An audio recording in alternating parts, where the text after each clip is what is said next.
오늘 이들이 한 여인을 끌고 옵니다. 오늘 3절에 보니까 끌고 와서 이렇게 됐죠. 끌고 와서. 이 여인은 현장에서 잡힌 여인입니다. 현장에서 잡힌 그런 여인이에요. 그런데 이 아구신이라는 헬라 단어가 끌고 와서 이게 써져 있는데 이것은 복수입니다. 복수 능동태 현장입니다. 그러니까 여러 사람의 여러 남자들이 한 여자를 강제적으로 끌고 오고 있는 그런 상황이에요. 그러면서 우리 예수님을 향해서 묻습니다. 모세의 율법에는 이런 여자는 그냥 돌로 쳐서 현장에서 그냥 적결 심판하라고 했는데 당신은 어떻게 할 거요? 이렇게 묻습니다. 이게 궁금해서 물은 게 아니라 오늘 성경에 보니까 예수님을 시험하기 위해서 고발할 조건을 찾기 위해서 시험했다 그랬죠. 6절에. 이게 잘못된 말과 행동이라는 겁니다. 이들은 이미 하나님 말씀과 뗄래야 뗄 수 없는 사람들이에요. 하나님을 안 믿는 사람들이 아닙니다. 하나님을 믿는 사람들이에요. 그런데 이런 태도가 예수님의 기준에서 보면 너무 잘못된 거예요.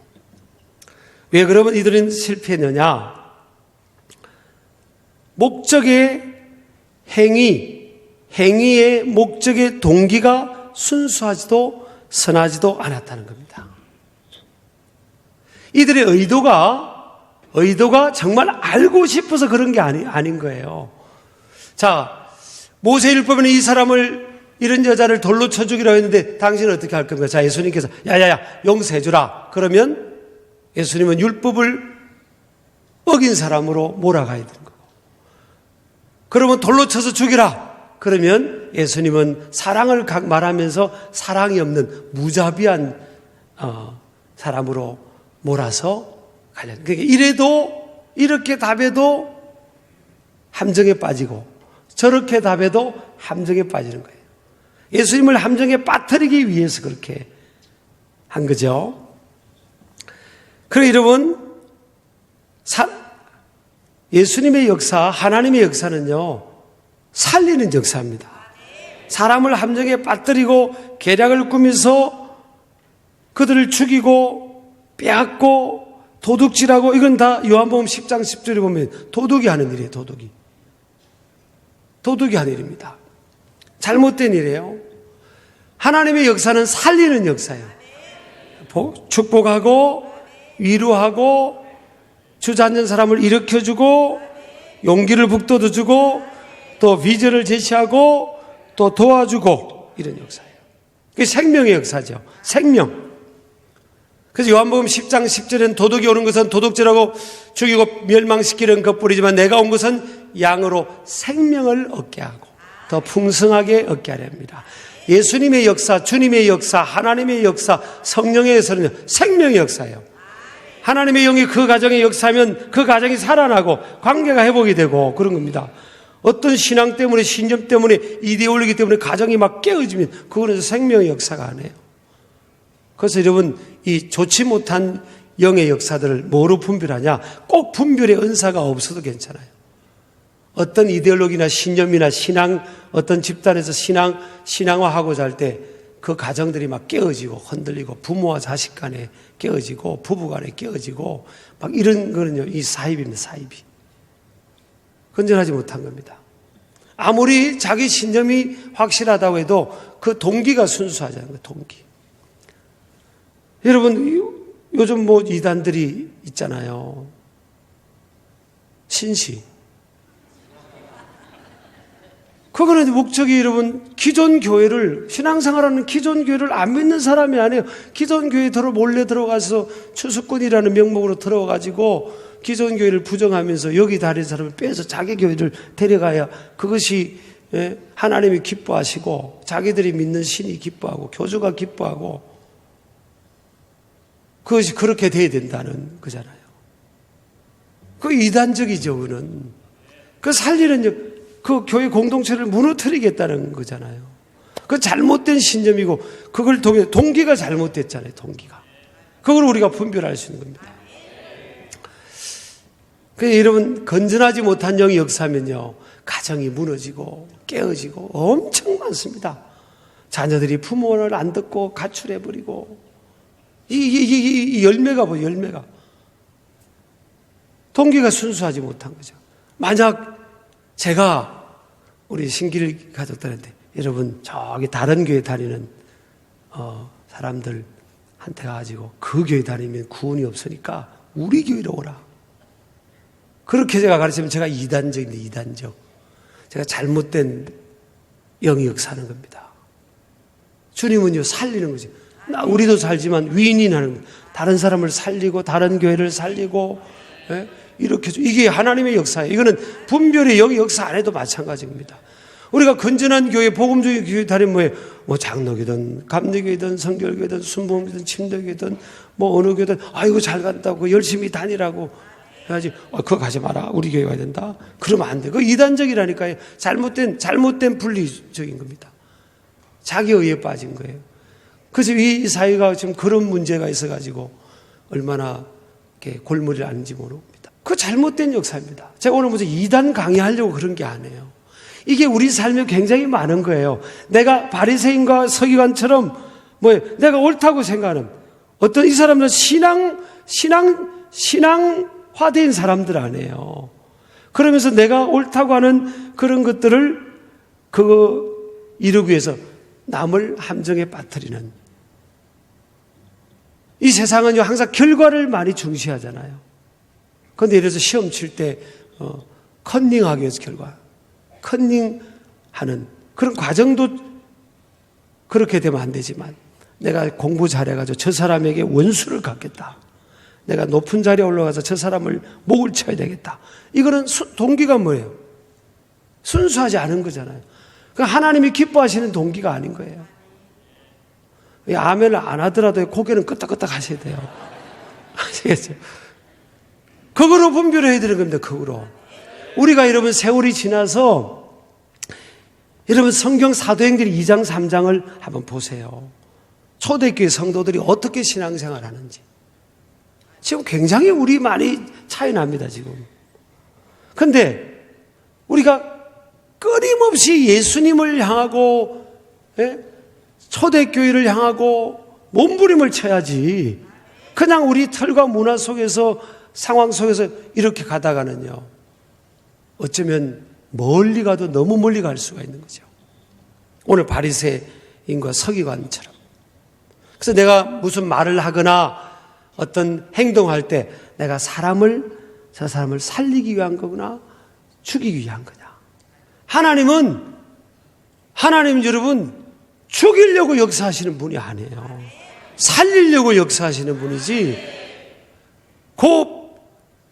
그 방향에서 옳고 그럼 저 사람들은 나쁘고 이 사람은 옳고 우리는 옳고 저 나쁘다. 이 관점에서 볼 때는 우리 행동이 틀린 것처럼 안 볼 수가 있어요.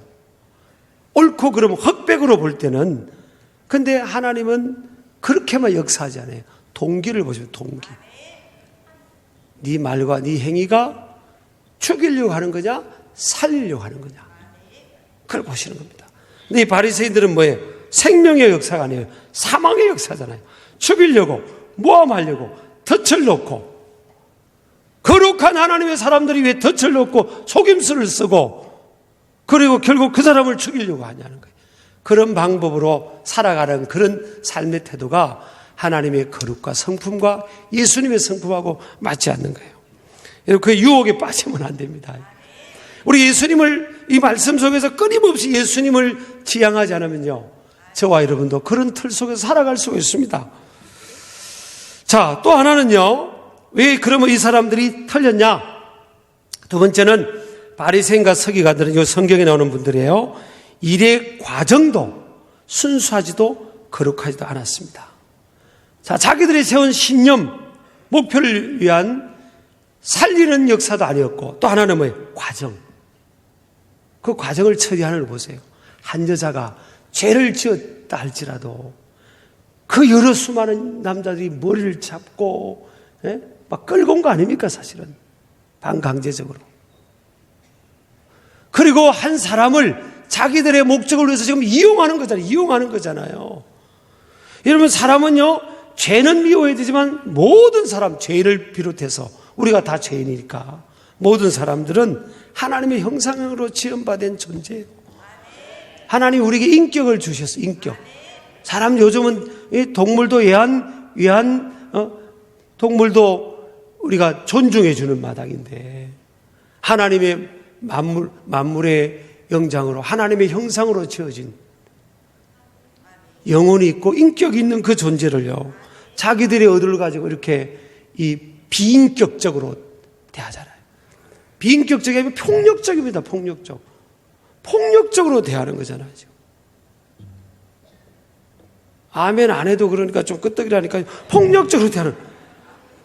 제가 지금 한 번도 안 해본 문화에서 지금 설교하는 겁니다. 다 마스크 쓰고 그러니까 이상하긴 한데 쓰세요. 근데 폭력적, 여러분, 절대 과정이요, 결과를 위해서 과정이 수단화되면 됩니다. 과정 속에서도 하나님의 거룩, 예수님의 거룩이 나타나고 하나님의 방법이 지향되어야 됩니다. 설령 저와 여러분이 그렇게 살지 못해도 답은 answer, 답은 있는 거예요. 길은 그게 기준인 거예요. 현대인들이 저와 여러분이 그렇게 못 살아도, 차이가 날지라도 그게 답인 겁니다.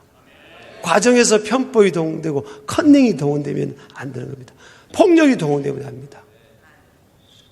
육체적인 행위의 폭력도 있지만 언어의 폭력이라든지 이런 비인격적으로 대화한다든지, 우리가 완전한 인격적 존재가 아닐지라도 자, 여러분이 우리 삶 속에서는요, 예수 그리스도의 방법을, 하나님의 방법을 지향해야 된다는 겁니다. 그래서 에리 프롬이 use person, love things라는 말을 했잖아요. 현대 시대가 되면 사람은 이용하고 수단화시키고 이제는 사물, 물질을 목적화시킨다고. 그러니까 물질 소유를 위해서 사람을 이용하는 시대, 수단화시키는 그런 시대를 살아간다는 겁니다. 어쩌면 저와 여러분이 지금 이 말에 그 현장에 있는지도 모릅니다. 우리 어떤 목적을 위해서 사람을 이용하고 수단화시키고, 내 성취를 위해서 사람을 이용하고 밟고 가고, 그게 여러분, 세상은 그렇다 할지라도 하나님의 자녀들, 하나님의 사람들, 믿음의 사람들은 예수님을 따른다는 사람들은 그렇게 해서는 안 되는 거죠. 예수님이 그렇게 하지 않았잖아요. 많이 예수님의 제자 중에도 한둘이는 열심 당원 출신들이 있었어요. 이들이요, 예수님한테 그랬습니다. 빨리 예수님 정권 잡으십시오. 또 어떤 경우는 예수님 전도하는 길을 막던 사마리아 사람들에서 제자들이 예수님 빨리 기도해서 하늘에 불 떨어져 저 사람들 다 불에 태워 죽게 합시다. 그게 뭐 폭력 아닙니까? 폭력. 어떤 과정을 이루기 위해서 그렇게 동원하자는 거죠. 예수님 다 놓고 넣었습니다. 이 과정이 굉장히 중요한 겁니다. 그래서 우리 이런 철학을 잘 견지해야 될 줄을 믿습니다. 자, 오늘 예수님 보세요. 자, 전지하신 분이기 때문에 다 아셨어요.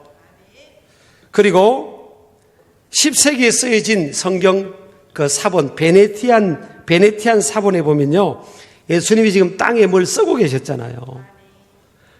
당신은 어떻게 하겠소? 이 여자를 돌로 쳐 죽일까요? 어떻게 할까요? 막 그랬더니 예수님은 한마디도 말하지 않으셨어요. 대답하지 않으셨어요. 그리고 땅에 뭘 쓰셨죠. 그리고 또 일어나서 죄 없는 자가 이 여자에게 돌로 치라. 그리고 나서 다시 또 땅에 뭘 쓰셨어요. 그 사람들이, 학자들이, 그러면 예수님이 땅에 뭘 쓰셨을까?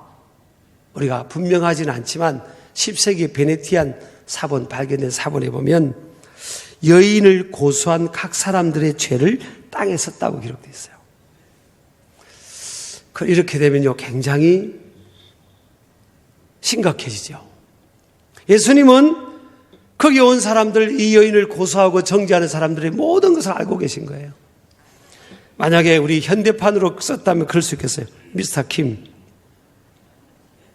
너는 한 달 전에 몇 시에 어디에서 뭐 했지? 미스터 최, 너는 일주일 전에 거기서 무슨 행동을 했지? 미스터 리, 제가 미스터 리입니다. 너는 다 알고 계시는 거예요. 근데 우리 다 알고 계시면서도 예수님은요, 야 임마, 제가 욕은 하지 않아요. 원래 욕하는 사람 아니에요. 야 임마, 이 녀석들 봐봐 임마, 너 네 녹취록 다 있고 지금 영상 다 찍혔잖아. 이게 봐. 너 임마, 네가 나 모함하려고 이 여자를 데려왔잖아 임마. 제가 평상시에 제 이런 스타일 안 해요. 데려왔잖아. 봐. 이거 봐. 이 나쁜 놈들 같으니라고. 이 영상 다 찍혔잖아. 봐 이거. 예수님 그러지 않으셨잖아요. 다 아시는데. 사람 죽이려고 상대편, 즉 반대편 사람을 죽이려고 그런 걸 이용하지 않으셨어요. 예수님 죽이는 역사를 이루지 않잖아요. 뭐라고 합니까? 죄 없는 자가 돌로 쳐라. 살리잖아요. 돌아간 사람도 살아나잖아요. 부담을 갔으니까. 이들이 막 돌을 들고 막 어른거리면서 왔을 때 예수님도 같이 일어나서 돌멩이 들고 막 그러지 않으셨잖아요. 이들이 거친 말을 했을 때 예수님도 일어나서 막 거친 말 하지 않았죠. 부드럽게 기다리고 땅에서 글을 쓰면서 그런 거친 분위기가 지나가도록 그렇게 하시잖아요. 두 분이나 텀을 주잖아요. 쉼표를 갖는 거예요. 부드러움입니다. 온유하세요. 저나 여러분의 우리가 완성형 온유나 예수님처럼 살 수는 없어도 지금 예수님의 모습이 그런 겁니다. 참 온유하세요. 오늘 예수님의 성품을 몇 가지를 이게 그 내용을 통해서 한번 생명의 역사 온유에 대해서 살펴보면서 한번 보면요. 첫 번째로 예수님은 바리새인과 서기관들의 숨은 의도를 알고 계셨다는 거예요. 다 알고 계셨어요. 알고 계시는데도 내가 다 알아. 너희들 그 숨은 의도, 나 함정 빠뜨리려는 거 다 안다. 이렇게 말씀하지 않으셨어요. 또 두 번째 봅니다. 읽겠습니다. 시작. 예수님은 바리새인과 서기관들과 그곳에 모인 모든 사람들의 모든 그 허물을 또 알고 계셨어요. 그들의 숨은 의도도 아셨고 그들이 어떤 존재인지를 다 알고 계셨습니다. 다 알고 계셨어요. 그래도 그 약점, 상대방의 약점을 가지고 예수님 당신을 변론하기 위해서 상대방의 약점을 이용하지 않았다니까요. 과정이 주님이 하나님의 거룩을 드러내고 있는 거예요. 세 번째 보세요. 읽겠습니다. 시작. 예수님은 자신을 해하려는 자들과 폭력적 방법으로 대항하지 않으셨습니다. 조용히 땅에 글을 쓰면서 침묵하면서 죄 없는 자가 돌로 치라. 그런데 이 사람들이 다 들어갑니다. 다 가버렸어요. 양심에 같이 그랬어요. 주님이 지셨나요? 하나님이 하시도록 했잖아요. 하나님이 감화 감동으로 역사하신 거 아닙니까? 여러분, 저와 여러분이 어떻게 바뀌었죠? 완력으로 믿음을 가진 것도 아니고요. 언제 어느 시점에서 우리가 믿음을 갖게 됐잖아요. 어떻게 믿게 됐나요? 하나님이 역사하시는데 우리 주변에 목회자일 수도 있고 또 여러분 인생 선배일 수도 있고 교회 안팎에 믿음의 사람들, 그의 믿음과 삶이 괴리가 없는 그런 사람들을 보면서 감동을 받고 그들의 가르침을 보면서 우리가 믿음이 생긴 거예요. 주일학교 교사일 수도 있고요. 우리 그 교회 안에 선배일 수도 있고 또 학교 갔더니 제가 갔더니 학교 갔어. 4년 선배 그분의 모습, 그런 모습에 감동을 많이 받아.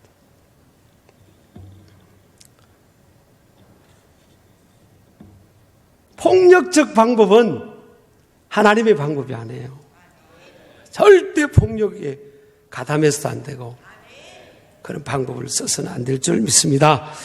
네 번째 봅니다. 예수님은 그들의 괴락과 삶의 허물을 알고 계셨음에도 불구하고 그들을 비난하거나 정죄하는 방법으로 위기를 모면하려고 하지를 않으셨습니다. 다섯 번째, 예수님은 모함을 통해 다 읽겠습니다. 최대의 위기의 순간에도 자신의 성품, 사랑과 거룩에 위배되는 행동을 하지를 않으셨습니다. 사랑과 거룩의 밸런스를 맞추면서 그 여인을 돌로 치려는 사람들에게도 예수님은 정죄하면서 비난하지 않으셨고, 현장범으로 잡힌 그 여인에게도 얼마나 부드러움으로 대합니까? 그런데 교회사에 하면 이 여인이 변화되어서 나중에 예수님 십자가 길을 갈 때 예수님께 손수건도 주고,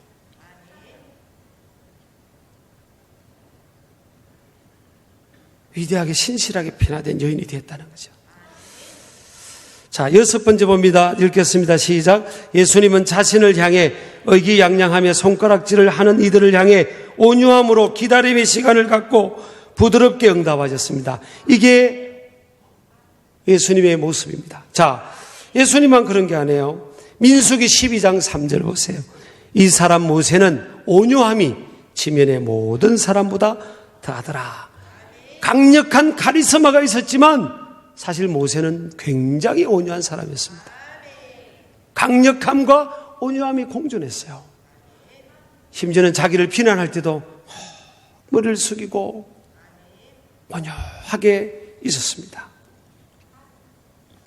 사도 요한도 나중에 은혜를 받고 변화되어서 사랑의 사도가 되었잖아요. 에베소 교회에 핍박이 와서 에베소 교회 목회자인 디모데가 순교당합니다. 돌에 맞아 죽습니다. 디모데가, 바울 사도의 제자이자 영적 아들이 디모데가 죽습니다. 그때 이 교인들이 막 들고 일어나자고 했습니다. 우리도 이렇게 있을 수 없습니다. 목회자가 돌에 맞아 죽었으니까 우리 가만히 있으면 되겠습니까? 들고 일어납시다. 우리도 돌 듭시다. 이랬더니 사도 요한이 서로 사랑하라. 서로 사랑하라. 오늘날 우리 기독교회가 전 세계에 이렇게 퍼지고 많은 사람들이 구원받은 게 돌을 들어서 그렇게 된 게 아니에요. 사랑으로 살고 예수님처럼 산 사람들을 통해서 영향력이 나타나고 하나님의 역사에서 그런 거지. 감화 감동이 역사가 있어서 그런 거잖아요. 마태복음 5장 5절에 보면 온유한 자는 복이 있나니 그들이 땅을 기업으로 받을 것이에요. 온유한 자가 결국 이긴다는 겁니다. 부드러움이 강함을 이긴다는 거예요. 여러분, 이제 부드러움을 이깁니다. 내 주장이 강함으로 주변 사람이 바뀌는 게 아니에요. 부드러움으로. 자, 세상은요, 하나님을 볼 수가 없어요. 근데 세상은 우리에게 뭘 요구합니까? 하나님을 보여달라는 거예요. 얘들아, 나는 교회에 대해서 모르고 기독교 신앙을 모르지만 너를 보니까 너는 뭔가 나와 다르다. 너는 부드럽고 잘 참고 너는 그 가운데도 손해보는 상황에서 감사가 있고 죽음의 고통 중에도 평안이 있고 네 속에 뭐가 있냐는 거예요. 네 속에 내게 없는 것을 갖고 있는 너를 그렇게 나와 다르게 만드는 그 네 속에 뭐가 있냐는 겁니다. 뭐가 있냐는 겁니다. 세상은 이렇게 궁금하게 만들어야 되지 않겠어요?